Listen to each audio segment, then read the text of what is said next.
Ce matin, c'est un cours de droit pénal. Ces 25 étudiantes ne veulent pourtant pas devenir avocates ou juges, mais se préparent à exercer le métier d'assistante du service social. Et dans cette formation très concrète proposée par l'École supérieure des métiers du social des Établières, le droit fait partie des grands domaines à connaître comme la santé, la sociologie ou la psychologie. Dans les personnes qu'elles vont rencontrer, il n'est pas rare en fait qu'elles soient amenées à conseiller des personnes qui ont affaire avec le milieu de la justice. Donc il est important finalement que l'assistant de service social ait aussi ces notions-là, quoi.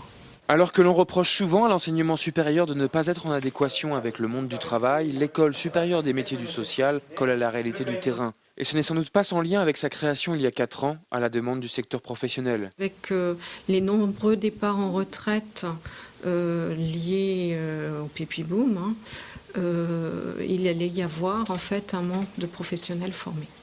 Donc il y a eu une anticipation du secteur professionnel pour les deux formations, que ce soit assistant de service social et éducateur spécialisé. Ici, on cultive le lien avec la réalité professionnelle. C'est l'essence même du projet pédagogique. L'équipe de permanents est réduite à sa stricte nécessité pour laisser le maximum de place à des intervenants extérieurs, professionnels de la santé, du social ou encore de la justice. Tous nos intervenants sont des professionnels de terrain, donc si ça nous permet d'être au plus près du terrain et du métier.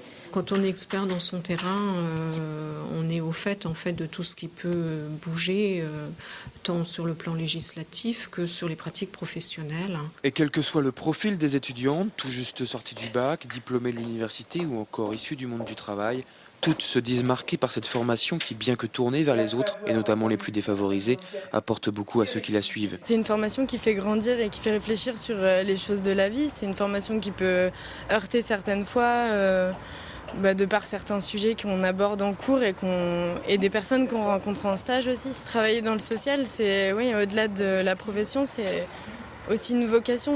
On n'est pas dans le social par hasard, je pense pas. Ces étudiantes qui sont rentrées mardi dernier sortiront de l'ESMS dans 2 ans. Une majorité travaillera dans les structures du département, mais également à l'aide sociale à l'enfance, dans les centres communaux d'action sociale, les hôpitaux ou encore les associations.